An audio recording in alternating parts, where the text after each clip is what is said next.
Yet parents are smoking tobacco in their own household, forgetting that they're having these young people there and they're the role model. A young person sees a parent as the role model there. If my parent is taking alcohol at home and I'm there, I'll automatically take alcohol. I don't see a problem with it because my parent is taking it. Yeah. So we start also sensitizing the parents on those issues. Cancer, diabetes, obesity, hypertension, and asthma are all examples of non-communicable diseases, and sadly, these diseases are the leading cause of death globally. But do they really affect us here in Africa? And are Africans really living with these diseases? Find out here at the African NCD Champions podcast as we share incredible stories of Africans living with non-communicable diseases. My name is Ogweno Stephen, and I'll be your host. Let's roll.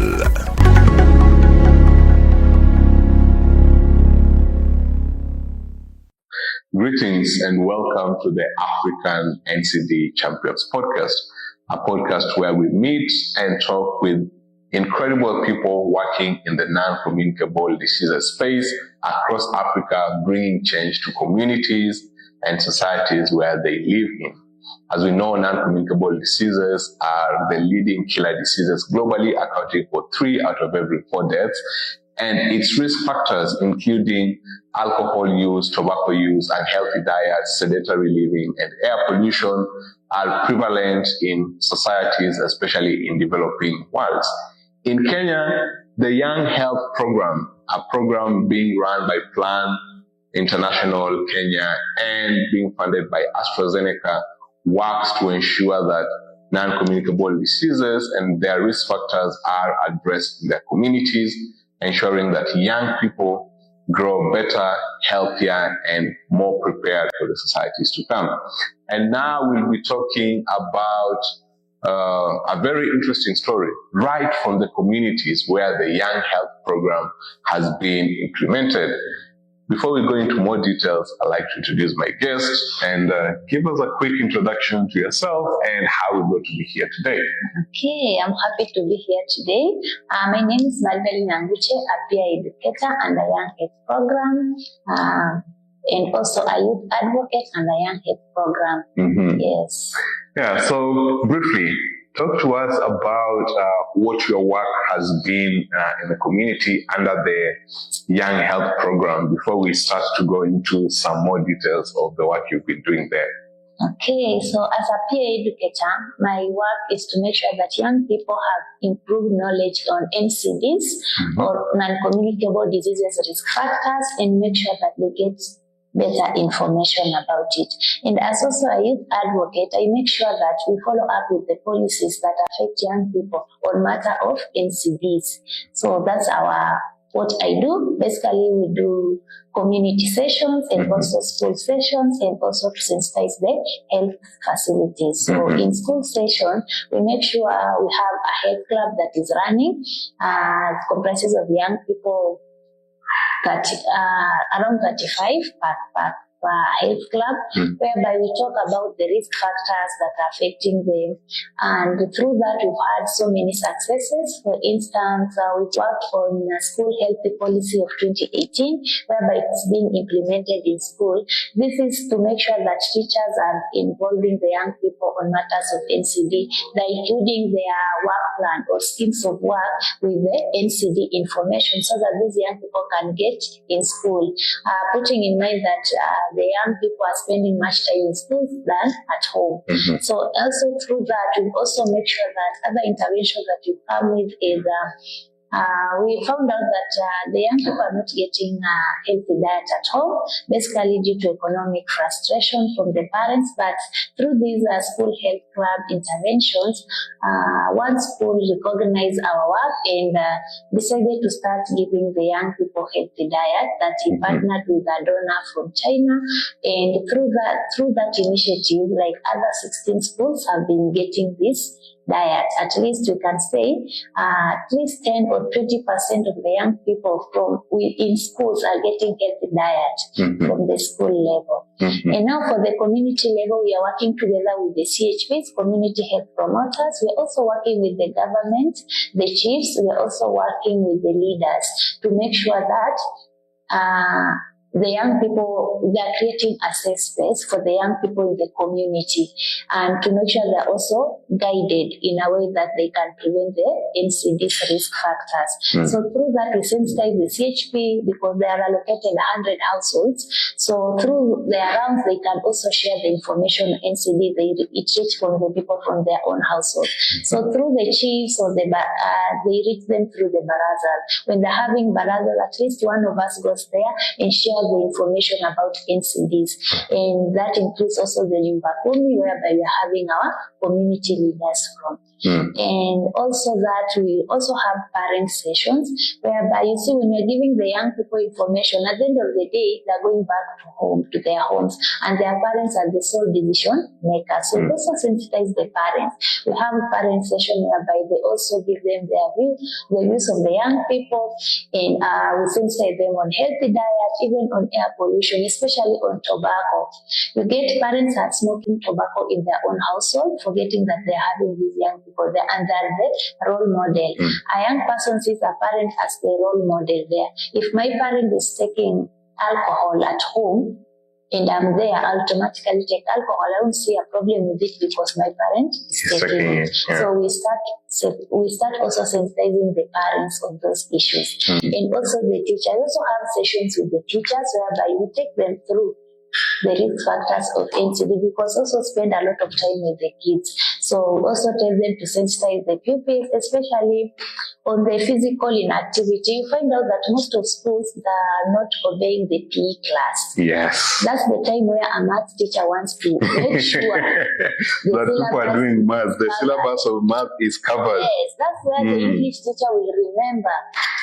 He has not done this and this. Now you see the PE class that was set aside for physical activity, it's now taken over. So also sensitize the teachers why it's important for this young person also to have the physical exercise, and it is working. Like PE class is, and with the CBC it has improved because the physical activity is part of the CBC curriculum, and that's amazing. Yeah, that's a very, very lovely introduction and really going into what you've been doing with your work in the community.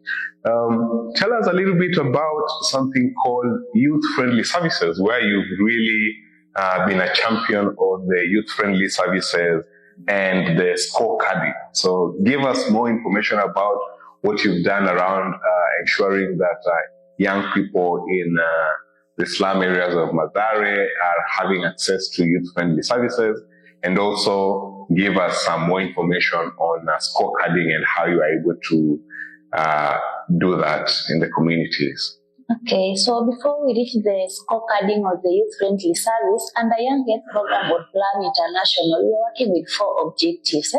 So the first one I started with, we share information. As peer educators, we make sure we share information with our young people to make sure they're aware of the information, their knowledge has increased. So from there, so this a young person who has improved knowledge, where does he go to the community? Yes. Now from the community, that's where we sensitize parents, teachers, CHPs, and everyone. So from the community, he's aware I can go for screening, I can do checkups. Where is he going? To the health facility now. So number 2 is we create a supportive environment for our young people through sensitizing our parents. And now number 3 is now there where you are youth-friendly service. We make sure that our health facilities are youth-friendly as possible and gender responsive. So why we do this? Just to make sure that uptake of health services with the young people has increased, and make sure they are also accommodated and their needs are met as they want. So through this, how we've achieved the scorecarding to make sure that our young people are accessing it, we have done so many interventions. The first one, we worked with Nairobi City County to develop on-site orientation material, whereby everyone is sensitized. We start with the watchman, we go to the cleaners, everyone in that health, but even to the in charge is also sensitized, very sensitized on why it's important to make sure that we have youth-friendly service at the facility. So we developed that manual with Nairobi City County, and it has been launched and it is working, and we can see now our health facilities are youth-friendly and young people are so comfortable to go there. And how can we keep our health facility to be so youth-friendly? So we also worked with the Nairobi City County to come up with the hosted implementation plan.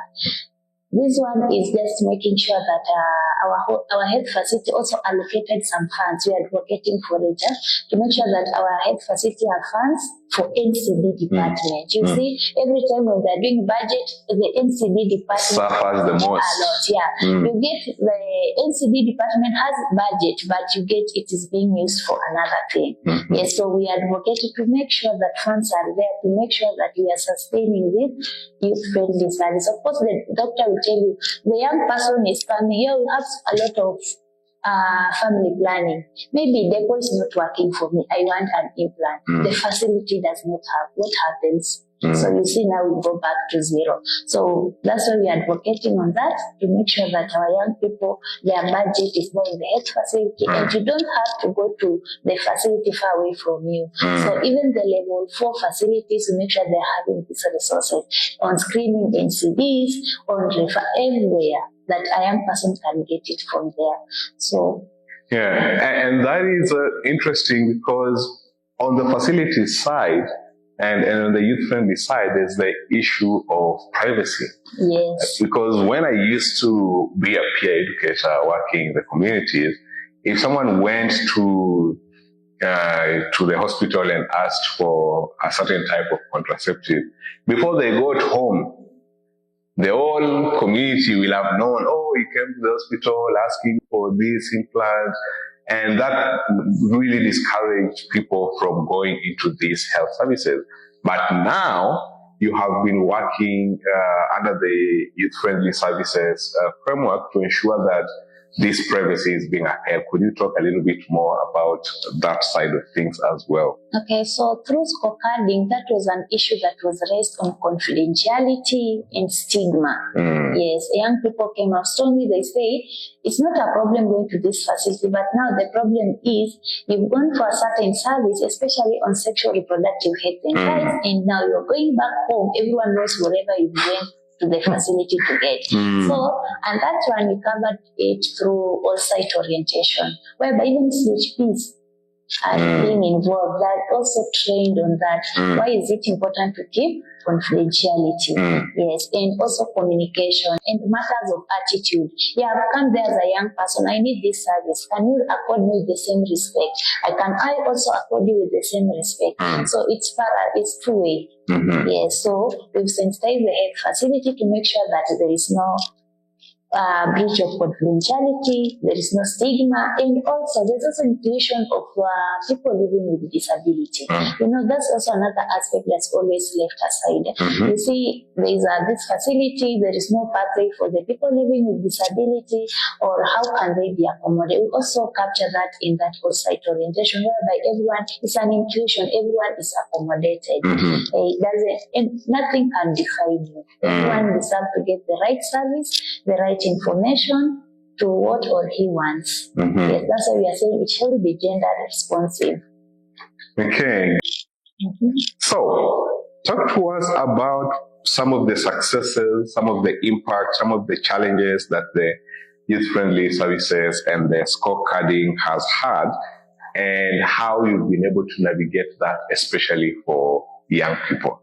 I'll start with the challenge. The biggest challenge was convincing the young people that our facilities are now as youth-friendly as possible, because they had already get used to counter medicine, counter of medicine, that you just go to a chemist, that's self-medication. Or Mr. Google is also there. Yes, I'm feeling like having stomach ache or what, you go Google, this is what I'm feeling, they give you name of the medicine, you just go and buy without even declaring. Yeah? So young people already got used to that because the health facility were not a safe space for them. Now the biggest challenge was just convincing them, but how we've done it, we've organized a lot of outreaches in our community to make sure that these young people are getting the right information. So we've done outreaches, we have been marking calendar days under WHO to make sure these services are coming to the young people from the community. When they see these services are there and some are free, they go, they say, oh, so we had even a feedback meeting with healthcare providers in charge. They were giving us the progress. You see now, since we did the scorecarding, we did midterm evaluation and end-term evaluation, now we can ascertain that young people are now accessing these facilities. They have improved in terms of IC material, in terms of their standard chartered, the services they're offering is there. If you pass, you see this, we have mental health talks, when can you come as a young person. It's now, that's some of the major success we've had. And also to mention on the schools, we are having diet, which is very, very, very amazing. And also for the community leaders, at least we've changed the narrative whereby most of the program, by the way, when they come to Mathare, are girls. But now this is another program that came that is inclusive, regardless of the gender. So now at least we are feeling that the boy child is included. Now we change the narrative. We are working with men. At least now the community is not stigmatizing the boy child that, oh, these are thieves, these are drug dealers, that aspect that boy child is just bad. Now at least they're saying the boy child is coming, sharing information. There are also some of our peer educators who are men and taking these places. Even when they're organizing for a cleanup, boys are coming out from the CBOs, they come and partner with us. We do a nice cleanup, or we do sensitization on health days. So those are some of our successes. And also I as a person is a success because just sitting here is a success. So you can never imagine we didn't even imagine that there's something good that can come out of Mathare. You can see Mathare has been pictured as a drug place, insecurity place, and somewhere that no one, not a normal person can live there, but you can see it's a different story. So we can still tell them that Mathare is also a nice place. And also with young people with lots of potential, and we can do anything to better our community. Yes. So before I come to ask you some of your recommendations and ways forward, what did you say, especially with the work that you've already done, what did you say that the role has been for, first for the students, what has their role been? And then what has the role of the peer educators been?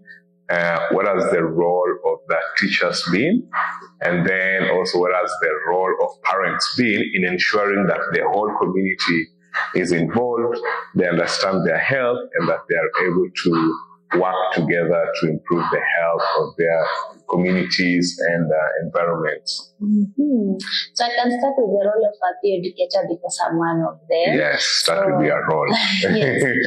Our main role as our own objectives to make sure that our community have the right information.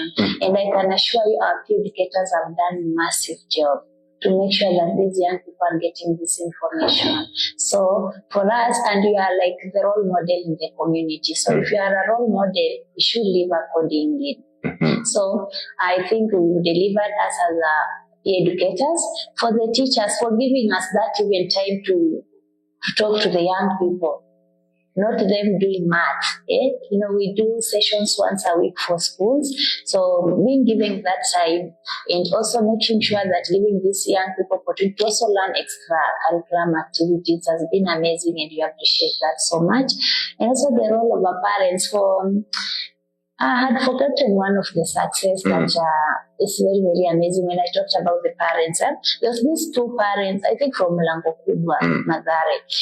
They used to smoke. And now there's this young person who was in our school health club learning the effects of tobacco. Tobacco is either direct or indirect. So you don't have to smoke directly to be affected. There is also the indirect. So now this young man, it's a young boy, He was so asking so many questions about this. Does it mean even me can be affected? Do you know my parents smoke? But we didn't tell him to go and have that discussion with the parent, but he took it upon himself to go and talk to the dad.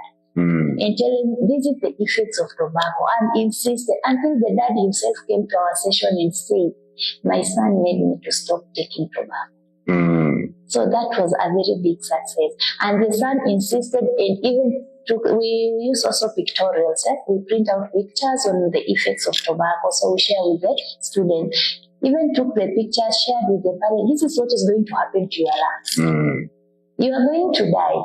And you are going to make me die. My lungs also become like, because I'm inhaling in your smoke.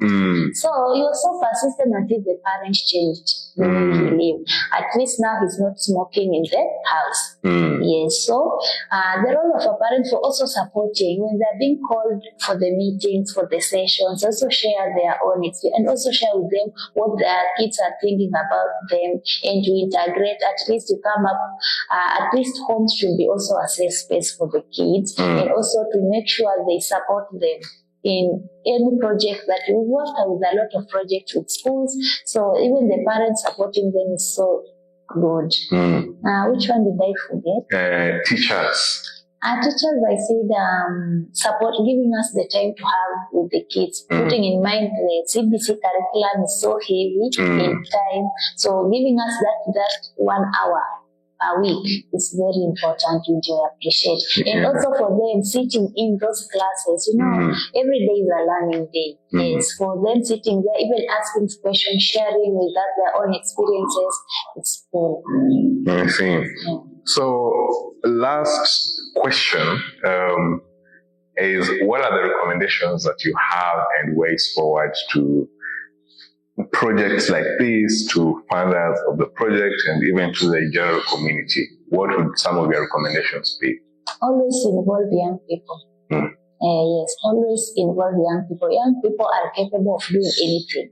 Yes, as long as you give them the opportunity, they show how they can do it. I was given one and I did. I know I did my best. Yes, it's high time we pull all the seats to the table. We start having this conversation with the young people. Yes, we should not stigmatize young people. I know there's a lot of stories going on around the Gen Zs or what. Let's just put that aside. Young people belong here and you are the future. So bring young people on the table. We are coming up with a project. Involve young people. Ask them what do they want. You can't give somebody something that they don't want. Yes. So ask them. Do a research. Is this beneficial for these young people?